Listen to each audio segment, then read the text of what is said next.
BFM Business et Tech Co présente De quoi je me mêle, François Sorel. Allez, notre deuxième partie de ce De quoi je me mêle. Comme promis, on va rembobiner un service qu'on utilise tous. D'ailleurs, peut-être êtes-vous en train de regarder ce De quoi je me mêle sur YouTube. Et oui, il va être question de YouTube. L'histoire de YouTube avec Christophe Joly. Salut Christophe. Salut François. Un historique de quoi je me mêle. Aussi. Vous vous rendez compte? Depuis 2004? Oui, janvier 2004. Janvier 2004 ouais. Dans De quoi je à me la mêle, radio. Christophe Joly. Vous vous rendez compte? Alors qu'on va fêter les 25 ans de Quoi je me mêle. Hein. On va bientôt en parler. On vous réserve quelques petites surprises. On se le disait à l'instant, quand on a commencé à travailler ensemble, YouTube n'existait pas. YouTube n'existait pas, puisque on fête les 20 ans de YouTube. YouTube a été créé en 2005. En 2005, en février 2005. Et là, on en parle aujourd'hui parce que la première vidéo a été postée le 23 avril 2005. Voilà, donc c'est un peu la date anniversaire. Beaucoup de sujets ont été faits sur les 20 ans de YouTube, quand même, avec quelque chose de marquant. En 2005, la PlayStation 2 et les Sims fêtent déjà leurs 5 ans. Okay. Gmail n'a qu'un an, donc c'est encore un bébé. Alors, c'est devenu un truc énorme, évidemment, dans la galaxie Google. Et au même moment, en février 2005, Google lance également Google Maps. Alors Google également, parce que Google est propriétaire de YouTube, on en reparlera tout à l'heure. Dans le domaine des réseaux sociaux, MySpace est le réseau social le plus populaire aux États-Unis, notamment pour partager la musique. Ouais, Facebook, Facebook était balbutiant. Il avait un an, donc il en était vraiment à ses tout débuts. En France, on se connectait sur Skyblog, les blogs de la radio Skyrock, qui vraiment cartonnaient. Mais Twitter, Insta, Snapchat et TikTok n'existaient pas encore. Donc, c'est né le 14 février. Pour info, les trois fondateurs, Chad Hurley, Steve Chen et Jawed Karim, se sont trouvés le 14 février parce qu'ils n'avaient rien de prévu ce jour-là. Peut-être étaient-ils célibataires. Ils se sont dit, tiens, on va créer le service vidéo mondial. C'est ça, dans une pizzeria à San Diego, là où ils sont originaires. Incroyable. Et c'est drôle que ça ait été créé le jour de la Saint-Valentin parce que leur intention initiale, c'était de créer un site de rencontre en publiant des vidéos. Voilà. Okay. Donc c'était leur première idée. Ça fera long feu. Hein. Le slogan c'était Tune in, hook up. Connectez-vous et faites des rencontres. Dans les faits, au bout de quelques jours, personne n'utilise ce service. Personne ne poste aucune vidéo. Du coup, l'un des fondateurs, dont je ne me rappelle déjà plus le nom, Jawed Karim, poste une vidéo le 23 avril, comme on l'a dit, Me at the Zoo. Cette vidéo dure 19 secondes. Qu'est-ce qu'il fait pendant ces 19 secondes? Il est au zoo de San Diego. Il montre des éléphants. Des éléphants qui sont derrière lui. Ceux qui voient la vidéo la voient. Et il s'étonne de la longueur des trompes des éléphants. 19 secondes. C'est donc la première vidéo qui, aujourd'hui, cumule 354 millions de vues, cette vidéo. Ce Karim, elle est historique, cette vidéo. En fait. L'historique, c'est la vidéo fondatrice de YouTube. 10 millions de commentaires sur cette vidéo. C'est quand même très conséquent.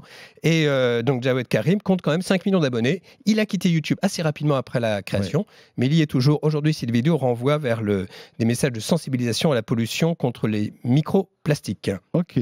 Donc, ce ne sera pas un site de rencontre, ça deviendra une plateforme de partage de vidéos assez classique. Le succès est assez immédiat, là, pour le coup. Dès 2006, se pose le problème des droits, des ayants droit. Évidemment, sur YouTube, tu retrouves des clips, des films, des émissions, plein de choses qu'on pioche à droite à gauche. Il y avait pas mal de trucs piratés en plus, parce que évidemment, ça a été le repère un peu des pirates qui mettaient poster des films, des choses comme ça. À peu près tout ce qu'on pouvait poster. La guerre des ayants droit aura fait long feu assez vite. Les majors se rendent compte que finalement, ça peut devenir une très belle vitrine. Par exemple, CBS a demandé dans un premier temps à YouTube de retirer des vidéos de Saturday Night Live qui cartonnaient vraiment sur YouTube. Et en fait, ils se sont dit, on va signer un accord. Plutôt que de rentrer en guerre juridique. Et ça est devenu une belle vitrine pour le Saturday Night Live. Avec du partage de revenus, j'imagine. Avec des partages de revenus. La pub. NBC, EMI, Sony, Warner ont identifié effectivement le potentiel également. Et ils ont décidé de s'associer plutôt que de la combattre. L'événement majeur, c'est 9 octobre 2006. Google rachète YouTube pour un montant quand même astronomique. Très vite, oui, un peu plus d'un an après la création. En fait, mais ils ont bien vu Google a eu le nez creux là-dessus. Ils ont eu le nez creux. D'ailleurs, ils n'étaient pas les seuls candidats au rachat. Il y avait aussi Microsoft et Yahoo. Yahoo était sur le point de signer et ils se sont fait doubler sur le fil par Google. Il semblerait que ça ait été signé sur le parking d'une pizzeria, sur le capot d'une bagnole. Ce sont les petites histoires du web. Je ne sais pas si c'est vrai ou faux, mais dans les cas 1,6 milliard de dollars, c'est quand même très conséquent, une coquette somme. Surtout pour les trois fondateurs. Pour les trois fondateurs. Et surtout, YouTube à l'époque n'est pas rentable. YouTube n'aura pas été rentable pendant de longues années. Aujourd'hui, on en reparlera. On ne sait pas si c'est rentable parce que c'est agrégé avec tous les revenus d'Alphabet. Mais dès 2006, YouTube fait la une du magazine, du Time Magazine. Tu sais qu'ils élisent chaque année la personnalité de l'année. La personnalité en 2006, c'était vous, c'était toi, c'était moi. Et ils avaient mis un écran YouTube sur la une du magazine pour attester de de ce qui se passait en matière de réseaux sociaux, et YouTube était en tête d'affiche. Oui. Et le magazine PC World, qui fait référence aux États-Unis, classait YouTube 9e dans son classement des meilleurs produits de l'année 2006. Donc c'est quand même significatif pour une boîte qui a un peu plus d'un an. Ouais. Puis 2007, ça a été vraiment, il y a eu un tournant en 2007. Il y a eu un tournant parce qu'il s'est passé beaucoup de choses. C'est le premier média social à passer le cap des 100 millions d'utilisateurs. Rends-toi compte, 100 millions, ça commence à faire beaucoup. Être conséquent. C'est cette année qu'il deviendra, en 2007, accessible en français. Donc il a fallu 2 ans avant que YouTube déboule dans l'Hexagone. Il fera face à Dailymotion, que tu connais également, qui aurait été lancé la même année que YouTube, qui fête aussi ses 20 ans. On en parle beaucoup moins, parce que Dailymotion est beaucoup moins puissant que n'est YouTube, évidemment. Mais c'est vrai qu'à l'époque, Dailymotion se battait à armes égales vis-à-vis de YouTube. Ils ont ouvert des bureaux aux États-Unis, en Grande-Bretagne. Désormais, c'est devenu autre chose, entre guillemets. Mais ça existe toujours. Ils sont toujours ça là. appartient à Vivendi, je crois, d'ailleurs. Oui, c'est ça. Désormais, ça fait partie du groupe Canal+. Il a même été détaché au sein du groupe Canal+. Un signe révélateur du statut de YouTube à ce moment-là, c'est que les chaînes de télé en font un canal de diffusion, à l'image de France 4. Tu voulais regarder France 4, eh bien, tu pouvais aller sur YouTube pour la regarder. Le programme partenaire est lancé, et ça, ce sera central dans l'activité de YouTube. C'est-à-dire que désormais, tu es créateur de contenu, tu peux bénéficier de revenus consécutifs à tes audiences.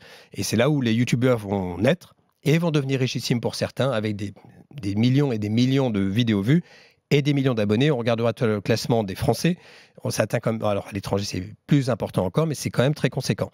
Octobre 2007, c'est aussi important, YouTube lance un système de détection automatique des contenus, Content ID, qui permet d'identifier les contenus qui contreviennent aux droits d'auteur. Et c'est là où tu vois parfois l'écran noir qui atteste que tu ne peux pas regarder cette vidéo parce qu'elle est pas compatible. Et bien sûr. Et puis, après, on arrive en juin 2009 et en fait, le constat, c'est que malgré la popularité de YouTube, c'est toujours pas rentable. C'est toujours pas rentable, le chiffre d'affaires n'est pas énorme. Selon le cabinet américain Ramprate, le chiffre d'affaires est à 240 millions de dollars pour une perte opérationnelle de 174 millions de dollars. Ce qui coûte cher, en fait, c'est la bande passante, déjà. Donc, c'est les serveurs. Il n'y a pas assez de pub pour amortir tout ça. Il n'y a pas assez de pub pour amortir tout ça. YouTube lancera en 2011 le YouTube Live, qui permet de faire des streams. Est-ce que tu te rappelles du juillet 2012 et de Psy, le Gangnam Style? Moi, bien sûr. La première vidéo qui atteint le milliard de vues. C'est ce chanteur sud-coréen que tout le monde a à l'esprit en 5 mois. 1 milliard de vues en 5 mois. Donc ça boostera évidemment YouTube. L'année 2015 sera riche aussi en nouveautés. Ils lanceront YouTube Kids avec des contenus adaptés pour les enfants, sans pub. YouTube Gaming, l'abonnement Red dans un premier temps qui deviendra premium, donc pour voir les vidéos sans pub et hors connexion. Aujourd'hui, ce service compte quand même 125 millions d'abonnés. C'est quand même assez conséquent. Pas mal. Il y a des gens qui sont allergiques à la pub parce qu'il y a énormément de pubs sur YouTube. Il y en a pas mal. Payer. C'est pas donné d'ailleurs, je crois que c'est 15 € par mois. J'ai pas regardé le prix, mais pour le coup, je suis pas abonné. Mais 125 millions, c'est quand même assez conséquent. Et il lance aussi en 2015 YouTube Music pour concurrencer Apple Music et Spotify. Et c'est là où YouTube est très fort avec Google, parce qu'il bénéficie de la puissance du moteur de recherche Google, évidemment. Et il y a toute la galaxie Google autour de ça, avec une quantité de services importante.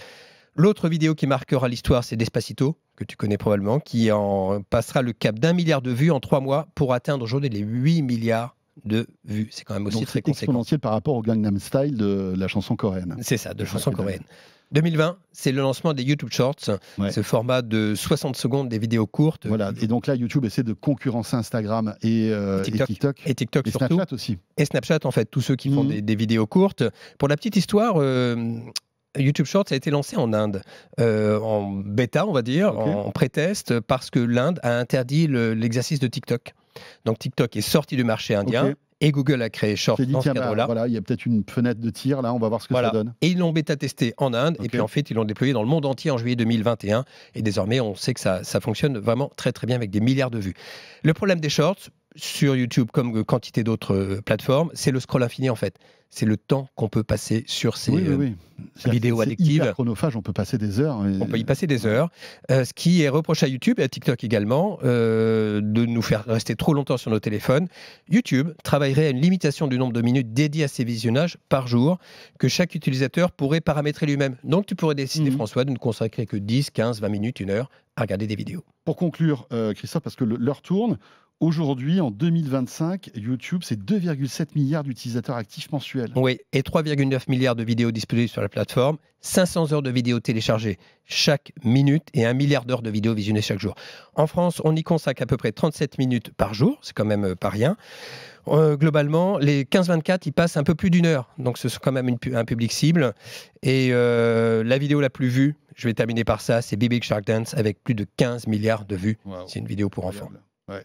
Et puis après, bon, MrBeast, bien évidemment, premier YouTuber au monde, 346 millions d'abonnés, T-Series, Cocomelon, etc. Et en France, on a Thibaut InShape avec plus de 25 millions d'abonnés et Squeezie, plus de 19 millions. Ouais. Et puis alors, c'est rigolo parce que, en toute humilité, on a participé aussi à cette folie YouTube, puisque avec mon camarade Jérôme Colombin, on avait créé notre chaîne, la chaîne Techno. C'était en 2007. J'ai eu le plaisir de travailler. Voilà, et tu avais participé, tu nous avais chopé l'un des tout premiers iPads, je me souviens, aux États-Unis. Sur la 5e avenue. Tu étais venu, et c'est vrai qu'on a vécu de l'intérieur, en fait, le succès de YouTube.